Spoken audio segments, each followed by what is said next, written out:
Hello friends, good morning everyone. তো আজকে হচ্ছে রবিবার। তো সবাই জানেন ছেলে পড়তে যায় সকালে। তো সকালে পড়তে চলে গেছে 6:30টার সময়। আমি ঘুম থেকে করে দিই 7টার সময়। আমি 6টার সময় উঠে ওকে ডেকে দিয়ে শুয়েছিলাম। তো 7টার সময় উঠে চলে এসেছি রান্নাঘরে, কারণ 9টার মধ্যে রান্না কমপ্লিট করতে হবে। ওর বাবা অফিস যাবে। তো চলুন ফার্স্ট ভাতটা বসিয়ে বাসন সাম কিছু করে নেই, অল্প আছে, পরে মাছ আগে। হ্যালো ফ্রেন্ডস, দেখতে পাচ্ছেন ভাতটা বসিয়ে দিয়েছি, আর এদিকে হাঁড়ি নিয়ে নিয়েছি ডাল করবো বলে। তো ওর আব্বু একটু বাজারে গেছে বেসনটা আনতে, কারণ কালকে রাতেই বলেছিলাম যে একটু মাংস সিদ্ধ করে রাখছি, চপ করবো। তো বেসনটা বাড়িতে নেই, সেভাবে বেসন আনতে গেছে। তো আমি একটু পাতলা করে ডাল করে নেবো, আর একটু বেসনের চপ করবো, আর একটু ভর্তা করবো, যে কোনো একটা ভর্তা করবো। তো বাড়িতে ঢ্যাঁড়স আছে, ভাবলি ঢ্যাঁড়স ভর্তা করে নেবো একটু। তো চলুন ডালটা ধুয়ে বসিয়ে দিই। তো বাবা থেকে চলে এসছে, কী কী নিয়ে এসছে দেখাচ্ছি। বেসন নিয়ে এসছে, বলেছিলাম বেসন আনতে গেছে। আর নিয়ে এসছে হচ্ছে বাবুদের জন্য ম্যাগি নিয়ে এসছে, 4টে ম্যাগি নিয়ে এসছে। আর বিস্কুট নিয়ে এসছে, দেখতে পাচ্ছেন। আর এটা নিয়ে এসছে কেক, 2টো কেক নিয়ে এসছে। তো এই হচ্ছে আজকে আমাদের বাজার। তো চলুন, আর এই চপ করে বলেছিলাম মাংসের চপ, তো সেই কারণে বেসনটা নিয়ে এসছে। তো চলুন চপটা শুরু করে দিই। হ্যালো ফ্রেন্ড, দেখতে পাচ্ছেন আমি গ্রেটার মেশিনের সাহায্যে 2টো আলুকে একদম ঝুরঝুরে গ্রেট করে নিয়েছি। আর এদিকে নিয়েছি হচ্ছে আদা রসুন নিয়েছি, কাঁচা জিরে মরিচ নিয়েছি, আর একটু শুকনো লঙ্কা নিয়েছি। যেহেতু চপ করা হবে তো একটু ঝাল ঝালের মতো হলে ভালো লাগে খেতে। তো এগুলো সব এই মিক্সচার মেশিনের মধ্যে নিয়ে নেবো। তো এটা এক্ষুনি আমি এটা মাংসটা পেস্ট করে নিয়েছি। তো এই মিক্সচার মেশিনে পেস্ট করেছি, দেখতে পাচ্ছেন কত সুন্দর পেস্ট হয়েছে। এইভাবে পেস্ট করে নিলে, শুধু মাংসটা সিদ্ধ করে নিয়েছিলাম, হালকা লবণ দিয়ে সিদ্ধ করে নিয়েছি, নিয়ে ভালো করে মিক্সচার মেশিনের সাহায্যে পেস্টটা করে নিয়েছি অফ ক্যামেরায়। আমাদের ভিডিওটা অনেকটাই বড় হয়ে যায়। তো দেখতে পাচ্ছেন কত সুন্দর পেস্ট করে নিয়েছি, একদম নিপিস হয়ে গেছে একদম। তো এই মিক্সচার মেশিনে আমি এই মশলাগুলোকে ভালো করে পেস্ট করে নেবো। তো চলুন ভালো করে নিয়ে পেস্টটা করে নিই। আর এদিকে আলুটা গ্রেট করে নিয়েছি। আর এদিকে নিয়েছি একটা বড় সাইজের পেঁয়াজ কুচিয়ে নিয়েছি। আর কিছুই নেবো না। আপনারা যদি আরও ঝাল খেতে চান তো কাঁচা লঙ্কা অ্যাড করতে পারেন, কিন্তু আমি তো অতটা ঝাল খেতে পারবো না, যেহেতু আমার বাড়িতে ছোটো বাচ্চা আছে, ওরাও তো এই চপগুলো খাওয়াই, ভালোবাসে খেতে মাংসের চপ। তো সেই হিসেবে আমার একটু হালকা মশলা দিয়ে করতে হয়, মানে হালকা ঝাল দিয়ে করতে হয়। তো চলুন এগুলোকে ফার্স্ট আমি গ্রেট করে নিই, এই মিক্সচার মেশিনে পেস্ট করে নিই। হ্যালো ফ্রেন্ড, দেখতে পাচ্ছেন ডাল আমার কমপ্লিট হয়ে গেছে। তো এতে না একটা গন্ধরাজ লেবু, গোটা লেবুর রস দিয়ে দিয়েছি, খুব ভালো লাগে খেতে। গন্ধরাজ লেবুর রস দিলে ডালটা খেতে অসাধারণ লাগে। আর এদিকে দেখতে পাচ্ছেন সেই কালকে রাতের মাংস কষা ছিল, সেই মাংস কষা দিয়ে ওর বাবা ভাত খেয়ে চলে গেছে, অল্প একটু ছিল। আমার ছেলে পরে চলে এসছে, ও বললো মা আমি তাহলে 1 মুঠো ভাত খেয়ে নিই। তো আমার ছেলে ভাত খাচ্ছে এখন, আর ওর বাবাও খেয়ে অফিস চলে গেছে, এখন বাজে 9:30। তো ছেলে চলে এসছে পরে, ও এসেই বললো তাহলে মা 2টো ভাত খেয়ে নেই। আর এই লেবুর রস দিয়ে ডাল না ওর খেতে খুব ভালোবাসে। তো সেই কারণে বলে মা তাহলে আজকে আর সকালে গিয়ে টিফিন করো না, আমি ভাত খেয়ে নিই। আর ওর বাবা এক্ষুনি ভাত খেয়ে চলে, এক্ষুনি বলতে 9টার সময় ভাত খেয়ে চলে গেছে। তো চলুন আমি এখন মাংসের চপ করবো, সেই কারণে আমি মাংসটাকে গ্রেট করে নিয়ে এসেছি অলরেডি, মানে মিক্সচার মেশিনে পেস্ট করে নিয়েছি। এবার মশলাটা করতে যাবো। তো চলুন দেখাচ্ছি আপনাদেরকে। তো দেখতে পাচ্ছেন এদিকে আমি মশলাগুলো সব নিয়ে নিয়েছি, আর এদিকে মাংসটা কি সুন্দর দেখতে পাচ্ছেন, মিক্সচার মেশিনে আমি গ্রেট করে নিয়ে এসেছি, একদম নিপিস হয়ে গেছে। এইভাবে না চপ খেতে খুবই ভালো লাগে। আর ওই মিক্সচার মেশিনে ধুই নিয়ে ওতেই আমি একবার সমস্ত মশলা নিয়ে নিয়েছি পেস্ট করে আনবো। তো চলুন পেস্টটা করে আনি, এনে আমি চপটা তৈরি করে নিই, এটা দুপুরে খাবো। চলুন। হ্যালো ফ্রেন্ড, দেখতে পাচ্ছেন আমার মিক্সচার মেশিনে গ্রেট করা হয়ে গেছে। তো চলুন এবার আমি এক একে সমস্ত এই আলুর সঙ্গে দিয়ে দেবো, মশলা মাংস সব দিয়ে দেবো। তো দেখতে পাচ্ছেন আমার টমেটো সস দিয়ে পরিবেশন করে নিয়েছি, আর কত সুন্দর হয়েছে, প্রত্যেকটা কত সুন্দর হয়েছে। একটা আমি ভেঙে দেখাচ্ছি। তো দেখুন, দেখতে পাচ্ছেন কত সুন্দর ভিতরটা। তো চলুন একটা সবার সঙ্গে খেয়ে দেখি কেমন হয়েছে। অসাধারণ টেস্টে, খুব সুন্দর। হ্যালো ফ্রেন্ডস, দেখতে পাচ্ছেন চলে এসেছি ভাত খেতে। এখন বাজে 11টা, কিন্তু আমি ভাত খেতে এসেছি কারণ সকাল থেকে কিছু খাইনি, রান্নাবান্না করে যাচ্ছি। ওর বাবা চলে গেছে আগের দিন রাতে মাংস ছিল, সেই মাংস দিয়ে ডাল দিয়ে ভাত খেয়ে চলে গেছে। আর বড় ছেলেও খেয়ে নিয়েছে, ও এখানে শুয়ে আছে। ছোটো ছেলে তো এখনও ঘুমাচ্ছে। তো আমি ভাবলাম আমি যে পকোড়াগুলো করে নিয়েছি তারপর সঙ্গে শেয়ার করি, আর গরম গরম পকোড়ার সঙ্গে ভাত খেতে কিন্তু অসাধারণ লাগে। আর তার সঙ্গে তো লেবু দিয়ে আমি ডাল করেছি, পাতলা ডাল, তো সেটা তো অসাধারণ লাগবেই খেতে। তো চলুন, দেখতে পাচ্ছেন বিভিন্ন রকম শেপে আমি করেছি পকোড়াগুলো, খেতে কিন্তু দুর্দান্ত খেয়েছি। আমি টমেটো সস দিয়ে আমি অল্প একটা দুটো খেয়েছি। তো দেখুন সসটা এখন আছে, তো ভাবলাম সকাল থেকে কিছু খাইনি, শুধু পকোড়াই খেয়ে যাবো, সেখানে এক মুঠো ভাত নিয়ে নিয়েছি। আর গরম গরম ভাতের সঙ্গে আমার এই পকোড়া খেতে খুবই ভালো লাগে। তো চলুন খাওয়া দাওয়া শুরু করে দিই। পরে আবার ফিরে আসছে, আবার ছোটো ছেলে উঠলে ওর আবার খাওয়াতে হবে, টিফিন করতে হবে, আর দু বালতি কাচতে হবে। ওর জামা কাপড় সব বাবা দিয়ে গেছে, সেগুলো সব কাচতে হবে। চলুন এগুলো খেয়ে নিই আগে। হ্যালো ফ্রেন্ডস, দেখতে পাচ্ছেন ভাত খাওয়া হয়ে গেছে। তো ভাত খেয়ে উঠেই সেখানে আমি শুরু করে দিয়েছি খাওয়া। দেখুন কতগুলো সব শেষ হয়ে গেছে। আমার ছেলে আমি সমানে বসে খেয়ে যাচ্ছি, এত সুন্দর লাগছে এই সস দিয়ে খেতে, কি বলবো আর। জাস্ট অসাধারণ।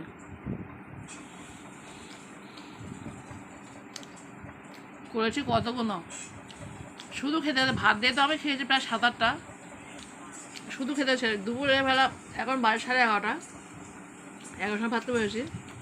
ভাবলাম দুবেলা কটা খাবো ডাল দিয়ে, তা কটা না এ করে রাখতে হবে, না তো দুবেলা কী খাবো, তাহলে ফের রান্না করতে হবে আমাকে এক্ষুনি। এবার রেখে দেবো। ওর বাবা তো আসবে, সে অনেক রাত্রে 9টার সময় গিয়েছে, বলে গেলো সেই রাত 9-10টার সময় আসবে। আবার নাও আসতে পারে, হয় নাইট করে একবার আসতে পারে, ঠিক নেই কোনো। বিকালে ফোন করে জানা বসে। তো যাই হোক, সত্যি বলতে অসাধারণ লেগেছে খেতে, দুর্দান্ত।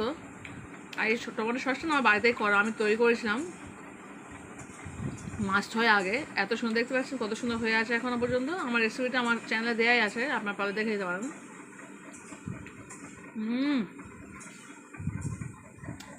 চলুন, ছোটো ছেলে ঘুমাচ্ছে, এখন ওঠেনি, খেয়ে নিয়ে ওকে তুলবো। হ্যালো বন্ধুরা, দেখতে পাচ্ছেন আমার বাবুর স্নান করা হয়ে গেছে, চুল কেটে এসছে আমার বাবু। দেখে মুখটা দেখে আমার ফেরতি ফেরা, দেখো আমার বাবু চুল কেটে এসছে, কি সুন্দর লাগছে আমার বাবুকে। ভাত খাওয়া হয়ে গেছে, ভাত খায়নি, এক মুঠো ভাত খেতে যায় না কেন, বলছে মা আমার খেতে ভালো লাগছে না। তো আমি একটু শুয়েছিলাম খাওয়া দাওয়া করে, তারপরে তুলে চুল কাটাতে নিয়ে গেছিলাম দোকানে, চুলটা কাটে নিয়ে এসেছি, তারপর স্নান করিয়ে এক মুঠো খেয়ে খেলা করছে। এবার আমি যাবো থালা বাসন মাজতে, থালা বাসন তো কিছু মাজি নেই। তো চলুন, আমার চপ করে ভাত খেয়ে একটু শুয়েছিলাম, আমারও কষ্ট হচ্ছিল একটু। আর এবার যাবো ধরুন থালা বাসন মাজতে। তো টাটা। তো চলুন থালা বাসন সব গুছিয়ে নিয়েছি, এবার মেজে নিয়ে কাটা। হ্যালো ফ্রেন্ডস, দেখতে পাচ্ছেন থালা বাসন সব ক্লিন করা হয়ে গেছে। তো চলুন এবার জামাকাপড় কাচবো। তো দেখতে পাচ্ছেন জামাকাপড় সব নিয়ে নিয়েছি এখানে আমার চুড়িদার নাইটি আছে, এখানে বাবার জামা প্যান্ট আছে। তো চলুন সব জামাকাপড় সাপ দিয়ে ভিজিয়ে কেচে নিই, কাচার পরে আবার দেখা হবে আপনাদের সঙ্গে।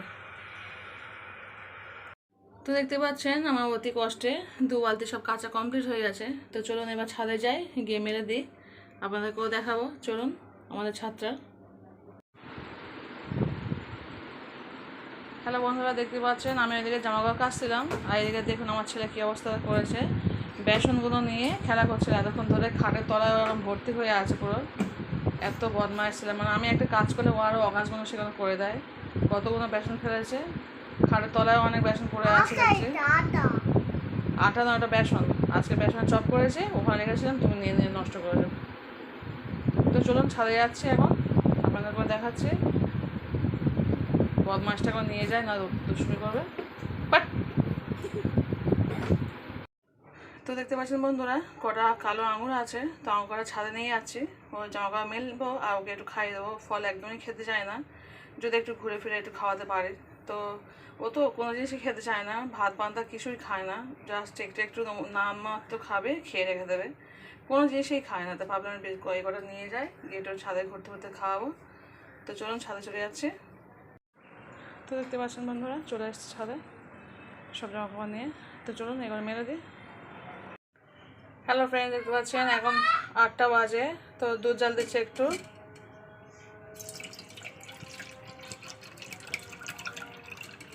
ও বাবা তো নাইট চলে গেছে, আসবে না, সেই কালকে মর্নিং করে তারপর আসবে। তো দুধটা জাল দিয়ে 2 ভাইকে খাইয়ে দেবো একটু। তো বোতলটা ধুয়ে না অল্প করে জল দিয়ে দিচ্ছি। হ্যালো ফ্রেন্ড, দেখতে পাচ্ছেন আমার দুধে এদিকে ফুটে গেছে। তো এতে আমি হরলিক্সটা গুলবো, গুলে দুই ভাইকে খাইয়ে দেবো, অল্প একটু আমিও খাবো। তো চলুন। বেশ বেশ বেশ বেশ বেশ না না না, ও অত দিন বাবা, এত দেয়। তো দেখতে পেয়েছেন হরলিক্সটা একবার হাঁড়িতে গুলে নিচ্ছি, নিয়ে আমরা 3 মেয়েরা খেয়ে নেবো। ওর বাবা তো বাড়িতে নেই, চলে গেছে অফিসে, মানে সেই গিয়েছে, এখন আসেনি। কালকে দুপুরে সকালে মর্নিং করে দুপুরে ফিরবে। আমার সঙ্গে দেখাই হবে না, কারণ আমি তো সকালে স্কুল চলে যাব।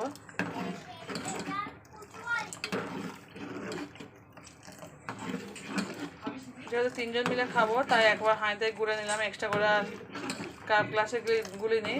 এদের গুলে নিয়ে এবার 3 জন আমরা 3টে কাপে করে খেয়ে নেবো। তো চলুন, হয়ে গেছে, এবার আমার 3 জন খেয়ে নিয়ে এটা।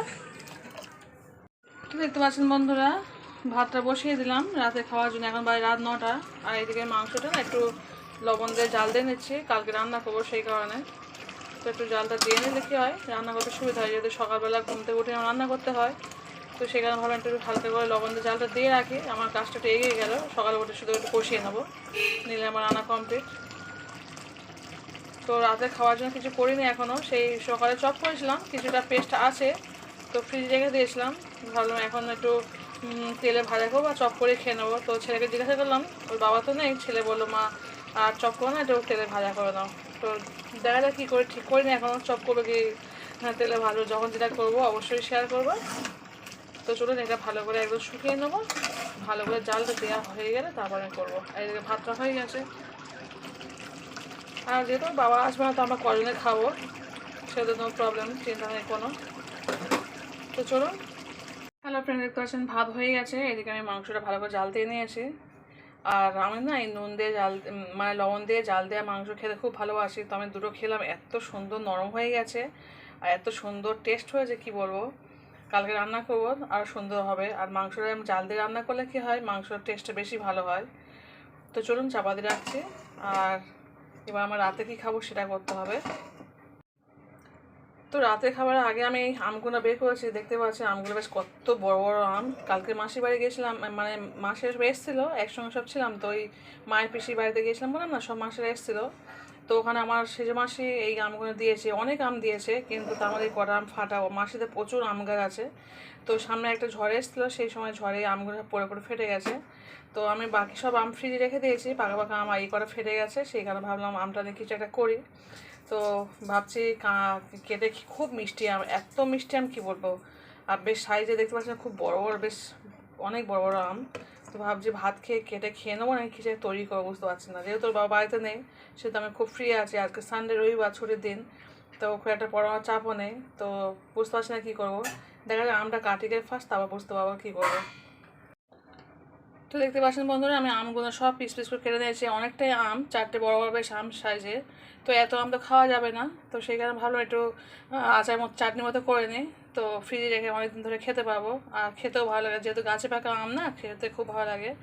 তো চলুন, ফেলে দেওয়া আম, মানে এই আম তো আর রাখতে পারবো না, যেহেতু ফেটে গেছে, ফ্রিজেও রাখা যাবে না, নষ্ট হয়ে যাবে। তো ফেলবো কেন, তার থেকে একটা আচার বানিয়ে খেয়ে নিই। তো কীভাবে বানাচ্ছি, একটু সিম্পলভাবে, কিছুই দেবো না, একদম সিম্পলভাবে করছি। তো আপনার সঙ্গে শেয়ার করছি, দেখুন কীভাবে করছি।